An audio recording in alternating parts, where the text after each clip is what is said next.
आज हम डाइऑक्सीजन मतलब O2 बनाने की विधियां पढ़ेंगे। तो सबसे पहले तो हम इनकी O2 की प्रयोगशाला विधि पढ़ रहे हैं। प्रयोगशाला मतलब लैब में मतलब छोटे स्तर पर, जब हमें कम मात्रा में बनाना होगा तो छोटे स्तर पर, व्यापक स्तर का मतलब होता है बड़े बड़े ज़्यादा। तो आज हम ऑक्सीजन बनाने की विधि पढ़ने वाले हैं, और दोनों तरीके से, छोटे स्तर मतलब प्रयोगशाला विधि और व्यापक स्तर पर मतलब औद्योगिक स्तर पर हम कैसे बनाते हैं ऑक्सीजन गैस को। तो सबसे पहले हम पढ़ने वाले हैं प्रयोगशाला विधि। तो प्रयोगशाला विधि में हम क्या बता रहे हैं, KClO3 को गर्म करके। तो ये क्लोरेट है, ये क्या है हमारा, इसको हम क्या बोलें, क्लोरेट। तो ऑक्सीजन हम क्लोरेट को गर्म करके, या हम नाइट्रेटों को गर्म करके, या परमैग्नेटों को गर्म करके बना सकते हैं। तो ऑक्सीजन किससे बना सकते हैं, क्लोरेटों से, नाइट्रेटों से, परमैग्नेट को गर्म करके। तो हमने एक एग्जाम्पल ले लिया, यहाँ क्लोरेटो ले लिया, वो भी किसका, पोटेशियम का। तो KClO3 ले लिया, और इस क्लोरेटो को हम गर्म करें तो हमें क्या मिलती है, ऑक्सीजन। देखो हमने गर्म किया, और क्या लिया यहाँ पर, MnO2 लिया, तो ये हमें ऑक्सीजन मिल गई। यही तो हम पढ़ रहे थे ऑक्सीजन बनाने की विधि। तो पहली विधि है कि KClO3 को गर्म करके हम ऑक्सीजन बना सकते हैं, डाइऑक्सीजन बना सकते हैं। अब धातु ऑक्साइड को, किसको, धातु ऑक्साइड। Ag हमारा क्या है, धातु, और धातु ने किससे क्रिया की, ऑक्सीजन से। तो क्या बना लिया, धातु ऑक्साइड। तो धातु ऑक्साइड का अर्थ समझ गए, धातु ले लिया हमने Ag और ऑक्सीजन से क्रिया कर दी, तो धातु ऑक्साइड बन गया। ये हमने सिल्वर का ऑक्साइड ले लिया, और ये हमने मरकरी का ऑक्साइड ले लिया। तो यहाँ पर हमने ये जो अपना सिल्वर ऑक्साइड लिया, और इसका क्या कर दिया, तापीय विघटन, इसको क्या कर दिया, गर्म कर दिया। तो यहाँ पर क्या होगा, ये Ag और ये O2 बन जाएगा, और ये यहाँ पर 2 दूनी 4, तो यहाँ 4 Ag बनेंगे, और ये बन गया हमारा। अब हमने HgO ले लिया, तो HgO में भी हमने 2 अणु ले लिए, तो यहाँ पर 2Hg बन जाएगा, धातु अलग हो जाएगी और O2 अलग। तो इस तरीके से हम O2 बना सकते हैं प्रयोगशाला में, ये 3 तरीकों से, क्लोरेटों को गर्म करके, धातु ऑक्साइड का तापीय अपघटन करके। हमने 2 धातु ऑक्साइड ले लिए हैं, सिल्वर का और मरकरी का। यहाँ पर देखिए लेड ऑक्साइड भी लिया गया है, ठीक है, किताब में। अब हम पढ़ने वाले हैं हाइड्रोजन परऑक्साइड के अपघटन के द्वारा। 2 विधि पढ़ चुके प्रयोगशाला विधि। पहली थी क्लोरेटों को गर्म करके, KClO3 को गर्म करके। दूसरी थी धातु ऑक्साइड को गर्म करके, धातु ऑक्साइड को गर्म करके। तापीय अपघटन का मतलब गर्म करना होता है। तीसरी है हाइड्रोजन परऑक्साइड के अपघटन द्वारा, इसको भी हम गर्म करते हैं, ठीक है। तो यहाँ पर हम क्या करते हैं, हाइड्रोजन परऑक्साइड लेते हैं, और यहाँ पर मैग्नीज डाइऑक्साइड, MnO2 क्या ले लेते हैं, उत्प्रेरक, मैग्नीज डाइऑक्साइड। तो क्या होता है, हाइड्रोजन परऑक्साइड टूट जाता है जल और ऑक्सीजन में, और ऑक्सीजन मिल गई। तो एक विधि पढ़ ली, दूसरी विधि पढ़ ली, तीसरी विधि पढ़ ली, 3 विधियां पढ़नी हमने प्रयोगशाला विधि। अब हम पढ़ने वाले हैं व्यापक स्तर पर। किस पर, व्यापक स्तर पर, बड़े रूप में। तो बड़े रूप में जब हमें ऑक्सीजन बनानी होती है तो हम इन क्लोरेटों से, धातु ऑक्साइड और हाइड्रोजन परऑक्साइड से नहीं बनाते हैं, फिर हम किससे बनाते हैं, जल के द्वारा और वायु के द्वारा। तो जब हमें व्यापक रूप में ऑक्सीजन बनाना होगा तो जल का यूज करेंगे या वायु का। सबसे पहले हम जल लेंगे, और जल का क्या कर देते हैं, विद्युत अपघटन। जल लिया और इसका क्या कर दिया हमने, विद्युत अपघटन, इलेक्ट्रोलिसिस कर दिया हमने। इसका क्या कर दिया, इलेक्ट्रोलिसिस। और ये आप कक्षा 11 में पढ़ चुके हैं कैसे करते हैं। तो हमें यहाँ पर प्राप्त होता है हाइड्रोजन गैस और O2 गैस। तो हाइड्रोजन गैस तो हमें मिलती है कैथोड पर, और ऑक्सीजन गैस कहाँ मिलती है, एनोड पर, ठीक है। पूरा लेते हैं हम, यहाँ पर भरते हैं, पूरा डिटेल में नहीं जा रहे हैं। अब वायु से, तो वायु से हम क्या करते हैं, सबसे पहले ऑक्सीजन, पूरी हवा को, वायु को क्या कर लेते हैं, कलेक्ट कर लेते हैं, और इस वायु में से कार्बन डाइऑक्साइड और वेपर्स, वाष्प को क्या करते हैं, नमी को दूर कर देते हैं। और दूर करते हैं तो गैस को फिर हम कंडेंस कर लेते हैं, तो लिक्विड बन जाता है, और इस लिक्विड का हम कर देते हैं प्रभाजी आसवन। तो हमको क्या मिल जाती है, O2 मिल जाती है। प्रभाजी आसवन भी आप कक्षा 11 में पढ़ चुके हैं, वापस सुन लीजिए।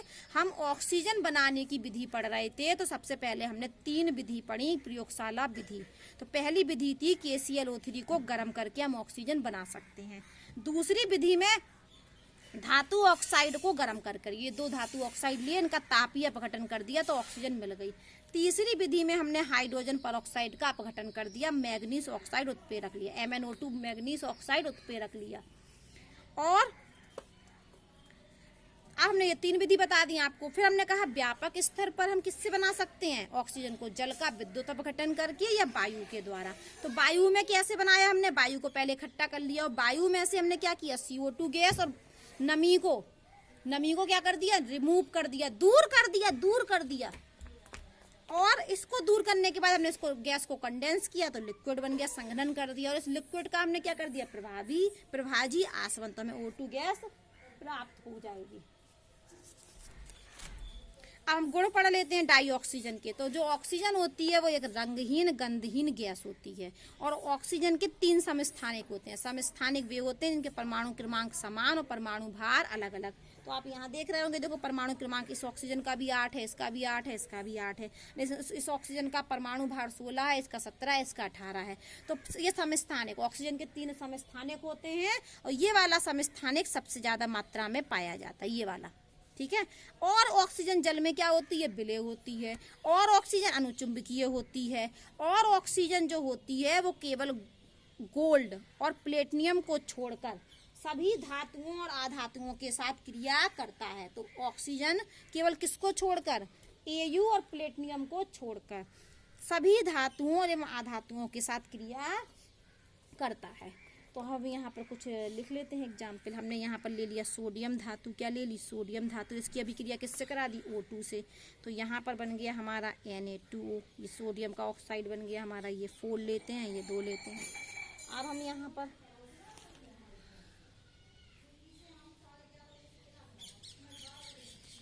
ठीक है, अब हम ले लें एल्युमिनियम धातु, क्या ले लें हम, एल्युमिनियम आधातु होता है। तो ये हमने ऑक्सीजन से अभिक्रिया करा दी, और ये हमने कितने ले लिए, 4। तो यहाँ पर एल्युमिनियम का ऑक्साइड बन गया, ये क्या बन गया, एल्युमिनियम का ऑक्साइड। अब हम एक कैल्शियम धातु ले लेते हैं। कैल्शियम धातु की अभिक्रिया किससे करा दें, ऑक्सीजन से। तो ये कैल्शियम का ऑक्साइड बन गया, ये 2 और ये 2। अब हमने कार्बन ले लिया धातु, ये आधातु ले लिए, धातु लिए थी अभी हमने, सोडियम एल्युमिनियम कैल्शियम, ये क्या थी हमारी, ये धातु थी, ये तीनों क्या थी हमारी, धातु। अब हम आधातु ले ली हमने कार्बन, और कार्बन की अभिक्रिया हमने ऑक्सीजन से करा दी, तो कार्बन का ऑक्साइड बन गया। एक और आधातु हम या कुछ ले लें, चलो यहाँ पर इन्होंने ले लिया एक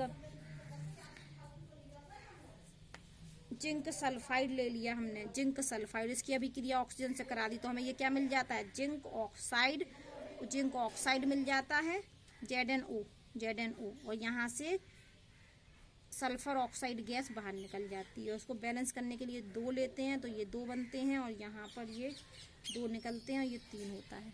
तो हमने ये बोला कि जो ऑक्सीजन होता है, ये ऑक्सीजन है, ये धातुओं से भी क्रिया करती है और अधातुओं से भी क्रिया करती है, सभी से। लेकिन बस किससे नहीं करती, गोल्ड और प्लेटिनियम से क्रिया नहीं करती है। अब ये वाली जो अभिक्रिया हमने लिखी ना, ये पूरा भर्जन था हमारा, ठीक है, ये भर्जन वाली अभिक्रिया थी ये। अब हम उपयोग पढ़ लें। तो उपयोग ऑक्सीजन का क्या करते हैं, दहन। ऑक्सीजन की उपस्थिति में ही तो दहन होता है, ऑक्सीजन की उपस्थिति में दहन। इसका उपयोग कहाँ होता है, दहन में, श्वसन में, वेल्डिंग में भी यूज होती है एसिटिलीन के साथ। ईंधन के रूप में हम यूज करते हैं।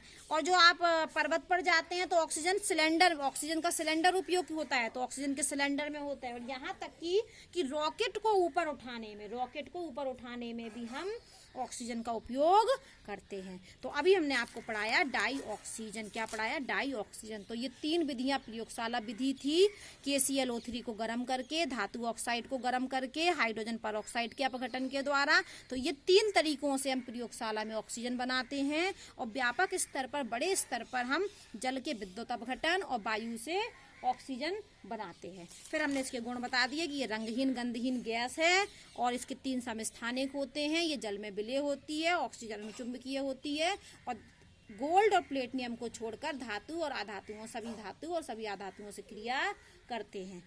और दहन में उसका उपयोग होता है, श्वसन में उपयोग होता है, वेल्डिंग में उपयोग होता है, ईंधन के रूप में उपयोग होता है, और ऑक्सीजन सिलेंडर तो आप जानते ही हैं, और रॉकेट को ऊपर उठाने में भी इसका उपयोग